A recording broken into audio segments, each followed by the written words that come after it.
So if you're on a journey of spiritual growth and finding out more information to expand your consciousness and to raise your vibration, you need to watch Gaia. Gaia, Gaia, is the basically the spiritual version of Netflix. That's how I like to put it to people when I tell them what it is. It's a massive collection of videos and documentaries and films about everything related to spirituality and evolution. Um, but I wanted to break down 8 of the best documentaries that I've seen on Gaia so far. This is information or video or resource that I was looking for a long time to try and find out what's the best stuff that I can watch. Because if you're new to the platform, you're just overwhelmed with so much information. You don't even know where to start. And your taste or what you're seeking might be slightly different to me, but if you're watching Gaia, then more than likely, our tastes are similar. The reason you're watching this video is probably because you already know what Gaia is. But anyway, I wanted to break down 8 of the best documentaries or films that I've watched on there and roughly, briefly give you an outline of what they're about. So it becomes easier for you to just go and filter and search and watch something that is hopefully going to expand your consciousness and raise your vibration. I've written them down on my phone because I don't want to forget them. So the first one is called Finding Joe. That is a documentary about a lecturer and an author and speaker called Joseph Campbell. If you haven't heard of Joseph Campbell, read the book The Hero's Journey. He studied a lot of mythology, and he talks about how every character, every human and every fictional character goes through a journey. He looked at all of the stories and the myths and the fables that were given in history and passed down over time. And he looked at the common thread that he'd found was that there was this one journey that every single character and every single human goes through in life.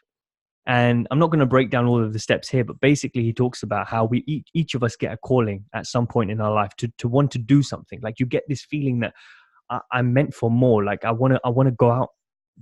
Excuse me. I want to go out and pursue this thing. Like it might be, travel or making that video or making that podcast or becoming an actor. Like that dream that everyone has. Like you get this calling to do something, and then whether you answer it or not obviously takes you in 2 different directions. And then the issues that you face along the way, you come across challenges, and then you come across a mentor, and then what ends up happening is you achieve the thing that you've set out to achieve, and then you end up coming back and showing other people and helping other people along that journey. And that situation, that those milestones are the same for everyone.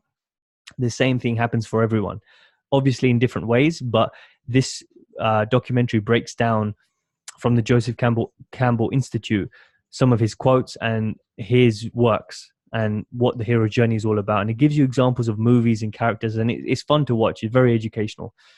All of these are educational, obviously, but I mean, like it's fun to watch. The second one is called Phi, Phi. So this documentary is all about breaking down what consciousness is, the story of consciousness, and it has interviews from yogis and mystics and lecturers and psychologists, and is very dense. There's a lot of information in there. I've watched it like 3 or 4 times and I'm still trying to digest everything. But essentially they talk about what was it they mentioned on here? They talk about so it talks about consciousness in the sense of what it is, first of all, in terms of it being a field of awareness, and thinking about it from a perspective of it's not about what we're looking at, but where we're looking from. Not what we're looking at, but where are we looking from? So I'm saying these words to you now. I'm talking to you right now, but who is aware of the talking that I'm doing? Who is aware of the listening that you're doing? So if you're speaking right now, who is speaking? Who is listening to the speaking? Does that make sense? Who's listening to you speak? Who's hearing the music or the conversation that you're having? That's your ear. It's picking up the sound vibration and it's going into the brain, and it's being processed into words that you understand. But who's receiving that message? It's kind of deep, but if you look into the work of like Deepak Chopra, I think he's in there actually. He talks about that a lot. But that's a whole story of consciousness, from the basic concept of what is consciousness in the field of awareness, all the way up to how trapped consciousness and trapped trauma and issues that you have in your life, different issues taken from different perspectives, can affect the level of consciousness that you have. And it talks about different levels of consciousness. So it's very interesting to listen to if you're into that kind of stuff. The next one is Kaimatica. So this is if you're into esoteric, very deep information that's kind of secret, but essentially talks about how our economy and our world today is being affected because of the fact that we haven't implemented some of the ancient knowledge that people have left behind back in the day. And it's stuff like how sound vibration can help increase the frequency of the world, the food that we eat, and things of that nature. It touches on a lot of different subjects. So again, it's one of those ones where you have to watch it a number of times because it packs in a lot of information in the space of just over an hour. The next one is called Inner Worlds and Outer Worlds. If you've watched some of my other videos, you know I've talked about the 7 Hermetic principles, the 7 principles of the Kabbalion. The second principle is the law of correspondence: as within, so without; as below, so above; as below, so below. And it basically touches on this principle that whatever's going on inside you is a reflection of what's happening on the outside, and vice versa. And how important your interaction is with the reality around you, with the universe around you. It all comes back to you being the remote control.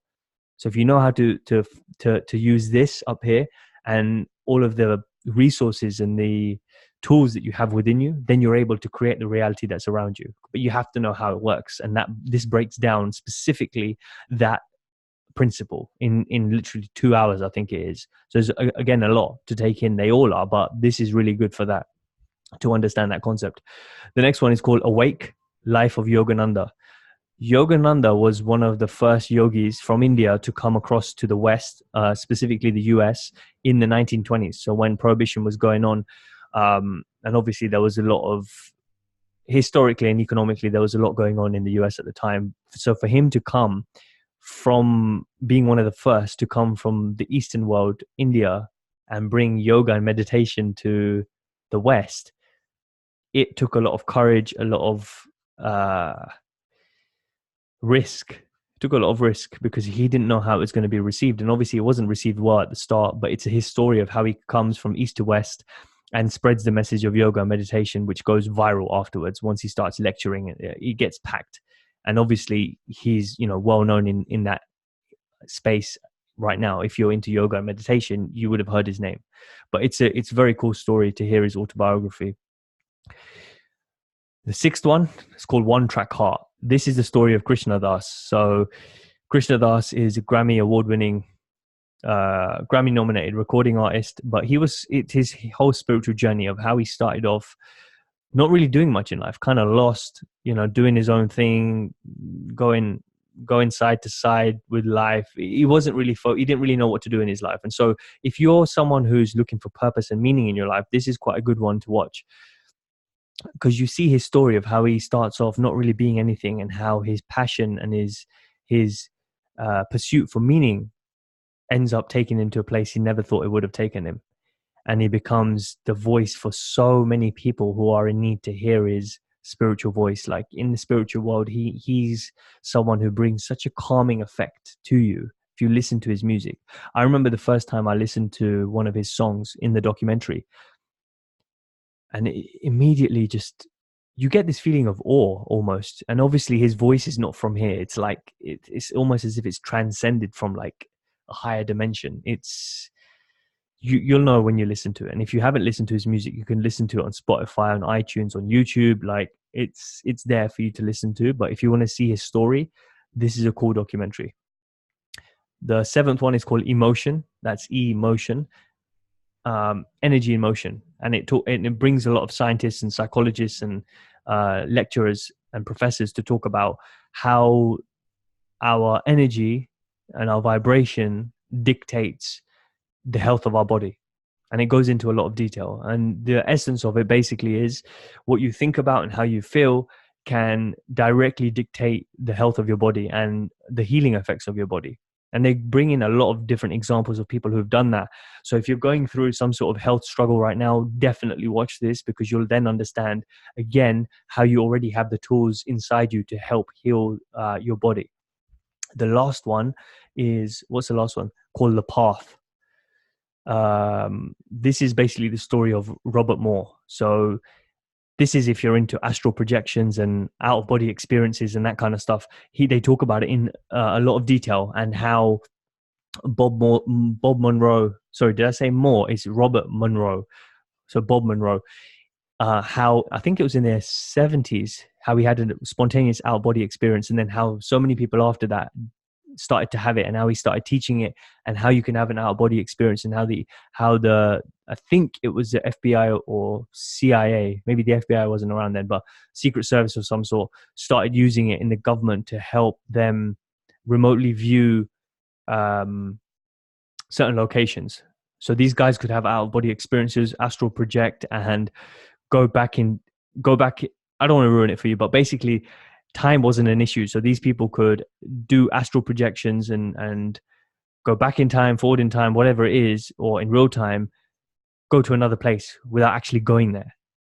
And it's something that we can all do. I haven't yet done this, but I'm looking into astral projection just to see what it's about, because it is very intriguing.